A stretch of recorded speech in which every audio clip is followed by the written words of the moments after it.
Welcome back, everyone. Ooh, Hello. Hey, can you hear hey. me?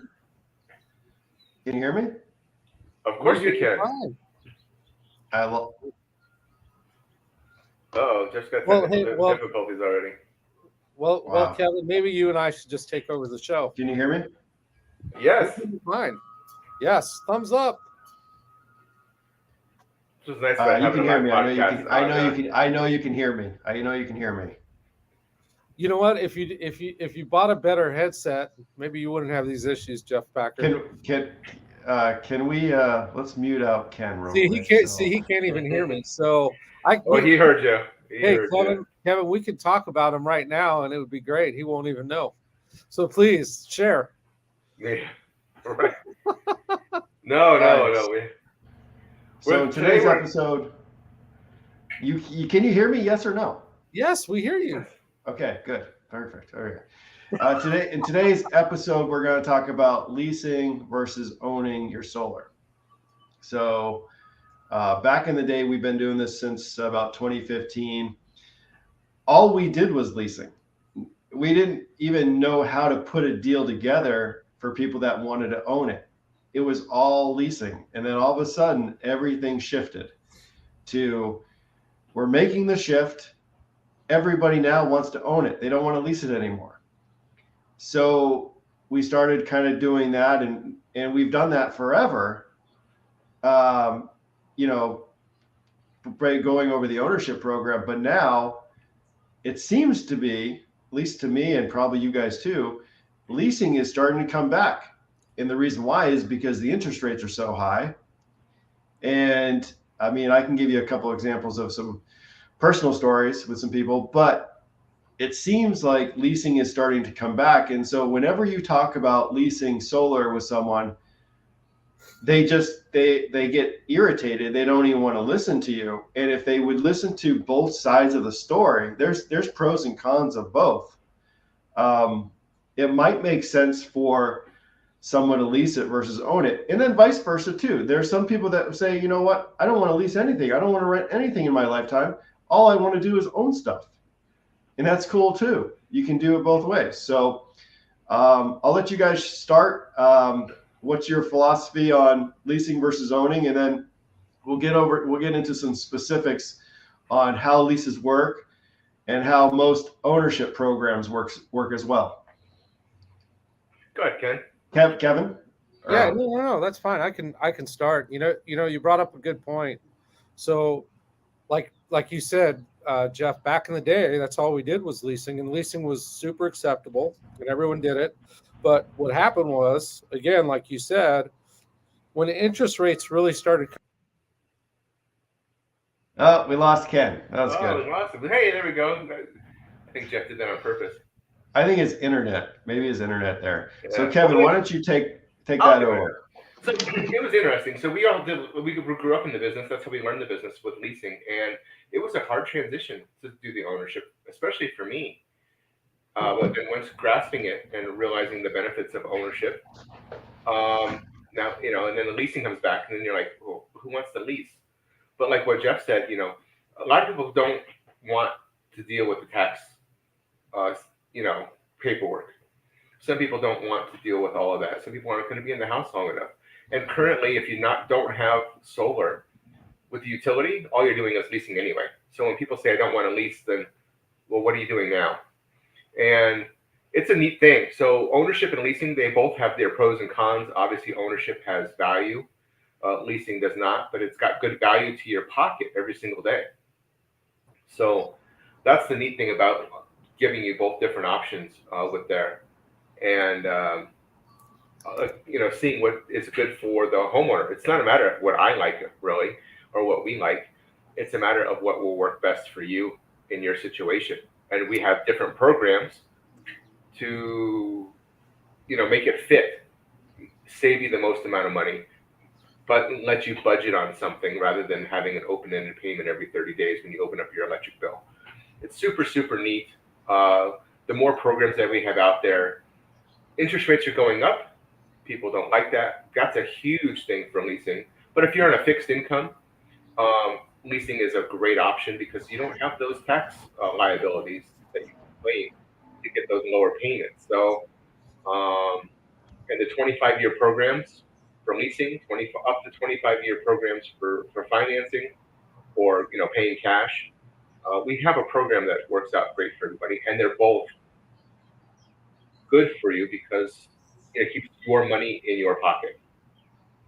Awesome.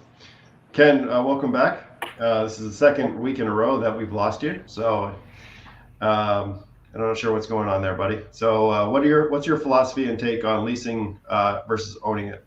Yeah. So, again, I don't know exactly what I missed when I shut down, but yeah, I mean, whole show. What's that? Yeah.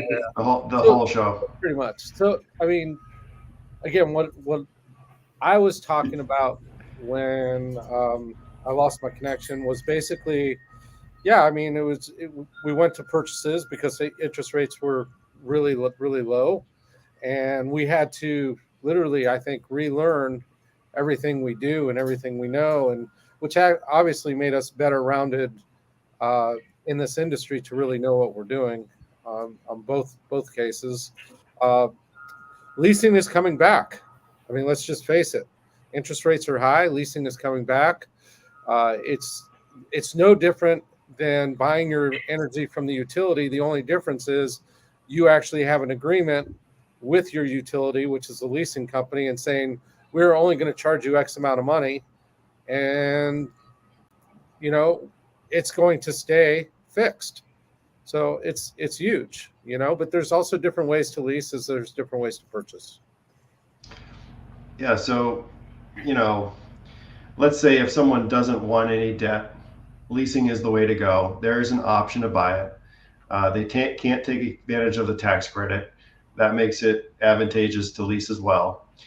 You guys were both saying that they're basically leasing their electricity from the utility already, and a lot of people don't know this, but typically in leases there is it's a 25-year agreement that you're basically going to be buying your power from the solar panels.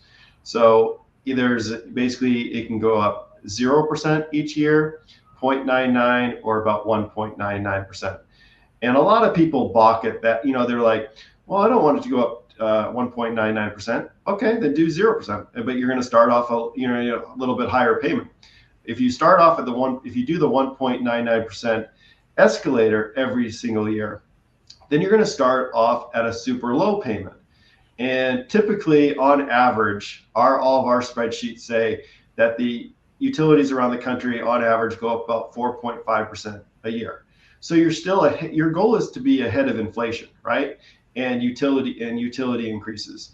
Even with a 1.99% escalator, you are.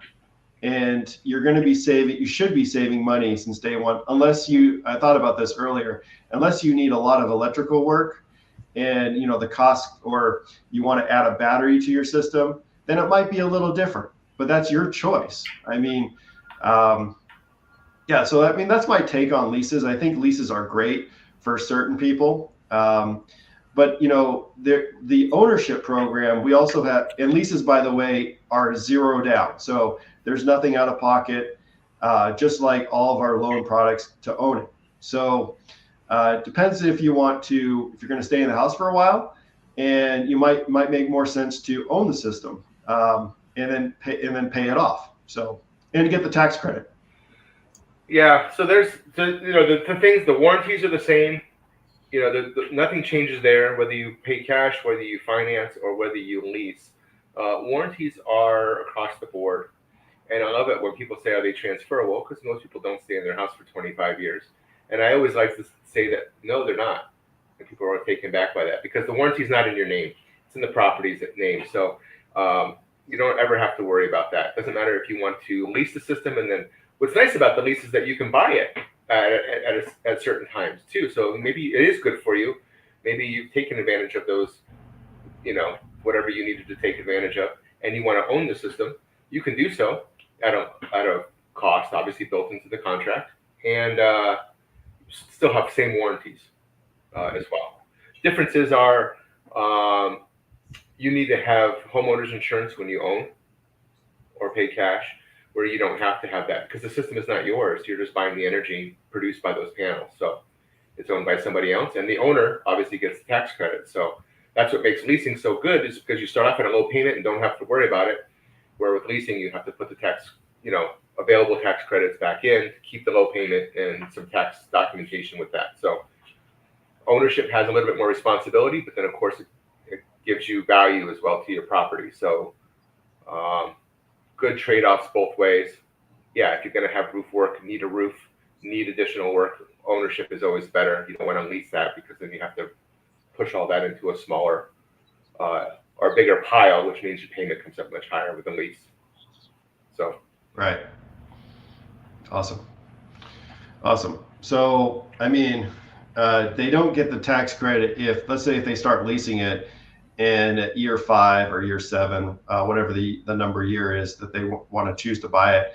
They don't get the tax credit for when they choose to buy it. Is that correct? Yeah. So with the way the tax credits work on the leases, the reason why the payment is as low as it is because the tax credit is already applied to that payment. And the other thing is, when they do want to purchase the system, let's say they do lease, which you'll never get that opportunity with the utility company to say, hey, I want to purchase my utility company, right?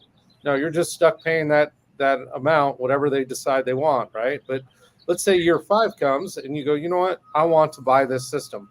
I want to own it now. The lease company is not setting the price of the system. That's a really big, important thing.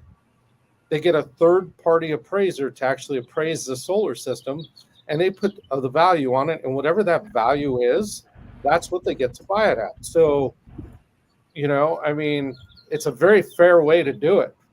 It's an unbiased value that's put on that system that they get to buy it at. Yep. Yeah. And yeah, and what's nice is that it's the same materials no matter what program you go with. The only difference is the program itself.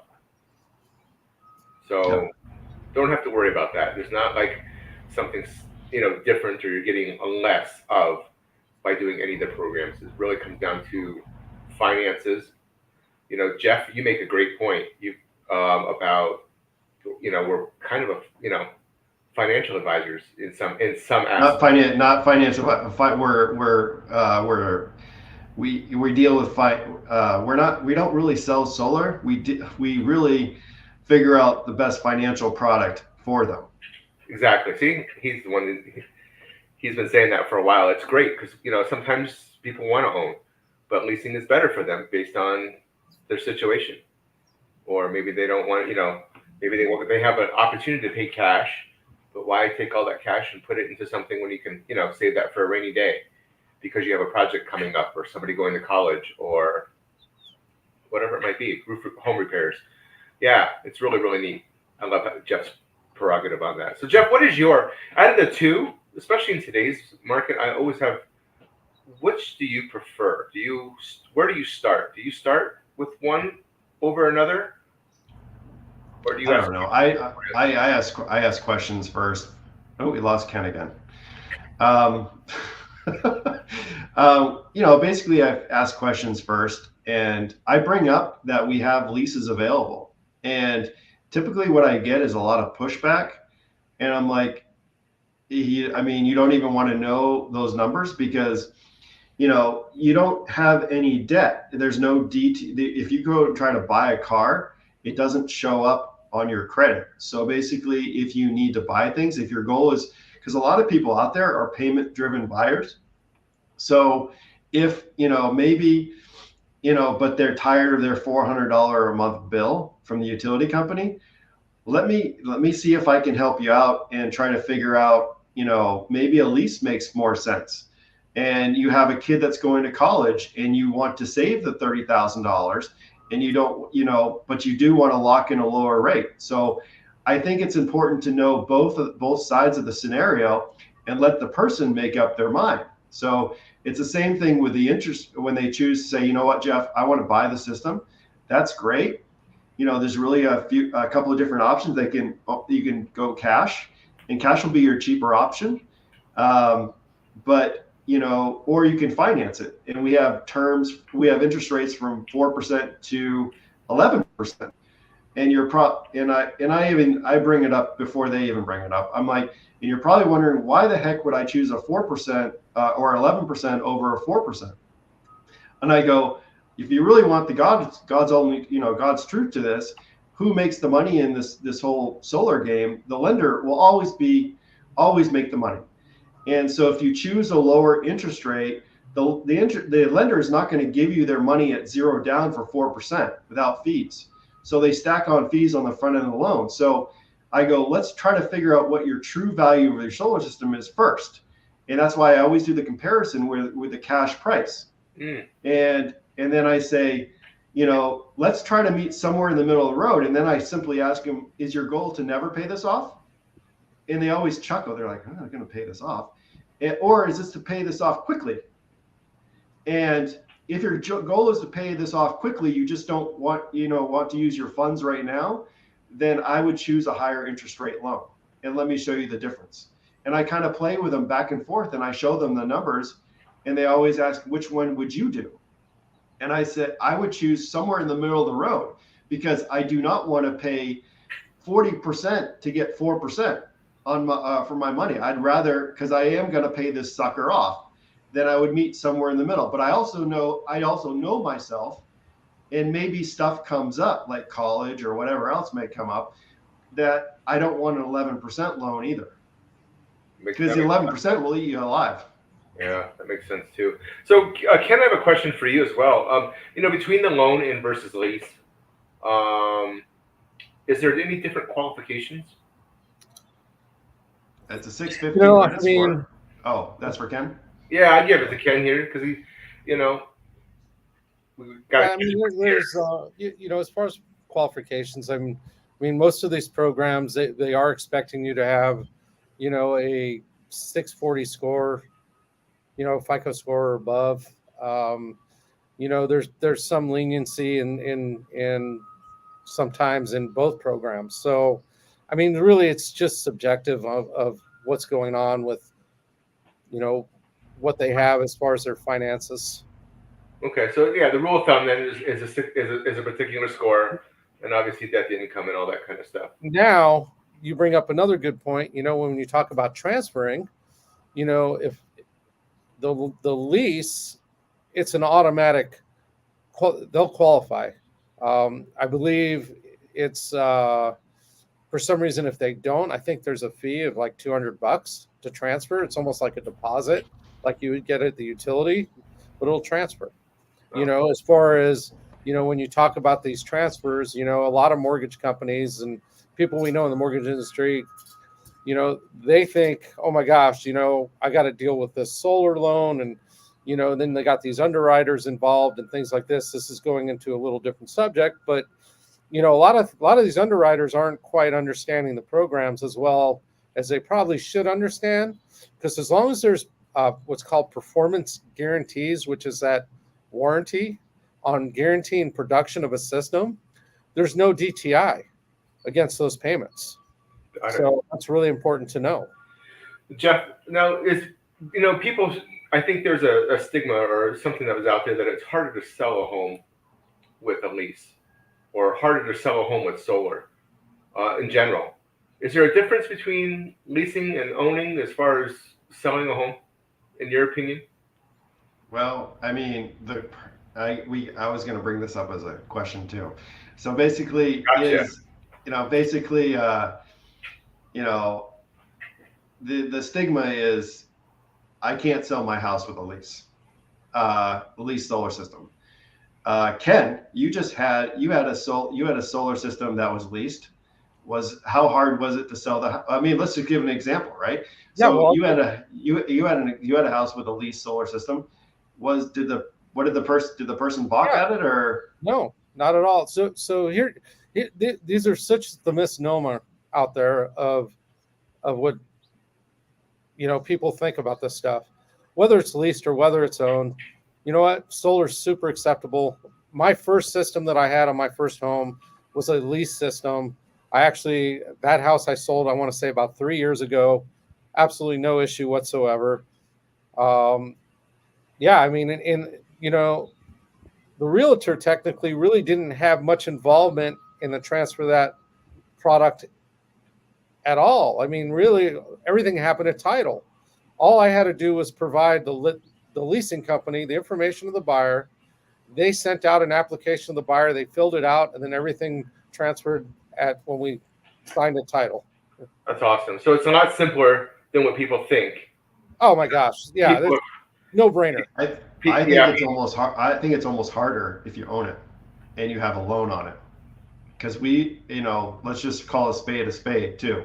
So Ken, I remember we had a conversation with someone. She had a own system, and the person that wanted to buy the house couldn't qualify for the extra amount. So that's a great example, but again, that's not a solar problem. That is a underwriting problem. There was a performance guarantee on that system. In other words, that performance guarantee is saying we guarantee that this system's going to make X amount of power, right? So it's just like a utility payment now. They know they're paying for power, even though they're owning the system. But again, in the underwriting world, they're not clear on what to do. And then they count it as DTI, which technically they're not supposed to. But they do. Income. Got it. So so the loans are transferable and assumable. So typically there's no issue selling your house. I mean, if I'm selling my house for $600,000 and I have a solar system of $40,000, I can almost guarantee. Well, I can't guarantee anything, but basically it's basically if they're probably going to get approved for 630, 650. So if they're going to get a loan for my house, so it's not that it's people always think, oh, it's in the world. No, it's not. I mean, or you can just pay it off and increase the value of the house, absorb the cost. So it's actually not as hard as you think, or rent it out like I'm doing. Yeah. So there's a lot of people out there when they are buying. Let's say you have that own system and there's a payment on it, and hypothetically, let's say the average person will stay in a house maybe 10 years, right? So let's say they're 7 to 10 years into this loan. The balance is not very much on these systems at that point. As long as they applied the tax credit like they should, your balance is super low. And then when for a homeowner coming into that new home, it's a huge benefit because, like you said, Jeff, they can take whatever's left of that balance, they can take and just put it onto their new mortgage, right? Which again, it could be anywhere from $10,000 to $15,000. Could be a low amount. Could be $20,000. Don't know. Every situation's different. But walk into the house with really such a reduced utility payment, if not nothing. What a benefit! Right. Yeah. Yeah, that makes a lot of sense. You talked about applying the tax credit towards the principal of the loan, Ken. Do you know the stat on that? How many people do that? I do not, but it sounds like Jeff the Guru does know, and I'd love to know. What do you got? 80% of people do not apply the tax credit towards the principal of the loan. Interesting. Yeah. So one of my homes, I'll talk about my situation. One of my homes, I did apply the tax credit. The current home that I'm in now, I did not apply the tax credit. It was a very large tax credit. I had some things I wanted to do around the house. And why not? I mean, to me, it's not free money, but it is free money because, I didn't lower the principal of my solar, but I was happy enough with my solar payment and happy enough with doing some remodels around the house. Yeah. So, it's all a personal situation. Same thing comes back to leasing versus owning it. So what makes sense to that individual person? So we're trying to give value today on this episode where we're not biased on just leasing, or we're not biased on just owning it. We're giving you two sides of the coin because there's always three sides of the coin, right? So, the third side is you make up your own mind, but, versus leasing and owning it. So hopefully we've given you enough value. Is there anything else to cover that we haven't covered? Well, I mean, It's not that we didn't cover it, but it's like technically there's three options. More than two. There's three options. You can own a system, you can lease a system, or you can continue doing exactly the same thing you've been doing every month and paying the utility and expecting different results. And you do get different results. You get different results every year from the utility. which is insanity, right? So Yes, your basically, bill goes right, up. you're basically expecting a different result doing the same thing. Yep. So I think the big thing is that you're realizing that the utility being a monopoly in most cases, not all cases around the country, but in most cases, you have choices and how you receive your power. The nice thing is that everybody uses power. Doesn't matter what you believe in or what you do. You're going to use energy for your light bulbs, fans, refrigerators, and everything that runs your home. And now you have choices. You can purchase the system outright and have ownership, which ownership is a big deal to many people. Or you can lease the system, which is just an alternative to what you're doing, but at a lower cost. I would definitely recommend to look at both options when you're looking at quotes. We would love to provide those to you, of course, and show you the differences, go through the ins and outs of both and what would benefit you in your particular situation. And the biggest thing is that you actually have a choice now and more choices, which gives you just more benefits. There's more competition, which drives down costs on the alternative energy side, the renewable energy side, so that you can get you can stop the inflation, you can stop the inflated rates because they're only doing one thing, they're going up. Lock those in for today's power, for tomorrow, tomorrow's power and today's pricing, and it's a great thing. Again, learn it in and out. You have 3 professionals here that can discuss that further with you if you care to. So if you have questions, you can always drop us a line, and we can take a one-on-one and answer those questions for you. better yet, I would encourage you guys to go to peoplespower.solar. Look, we have all of our Google reviews there. We also have our photo gallery there. We show the states that we serve as well. And to get a real, what I said to the other day is a no BS quote. I mean, an unbiased quote. And the biggest thing is you can tell if you're talking to a professional. Do they talk more or do they listen more? So we encourage you to just, if you are looking for an estimate, see if we provide the value that you're expecting. Wonderful. That sounds like a great conversation. Hopefully, we've provided some information to you and some things, food for thought. All right, guys. Have an awesome day. Thanks for joining. Until next time.